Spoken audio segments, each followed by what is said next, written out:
विमुष्य आदयोक्षायोन्वेत्य गतापटं भवति अहोवदेमवारात्रिं मन्दवागस्य पश्यतो भवच्चिदापादमूलं गत्वा याचेदं भवता पतिर्विदूषिता देवैः पतिर्गरीर्षैष्णुभिः यो नार्दवश्यत्सत्यं नागाहि च दत्तमः दैवीनो माया भवावृत्त प्रसुप्तेवो विद्यद्रकः तप्पीरुलीप्यसदे चिकित्सवे निर्गतायुषी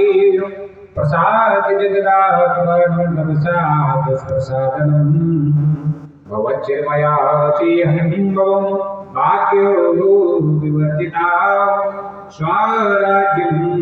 यक्षतो मोढ्यान्मानो विवीक्षितो वद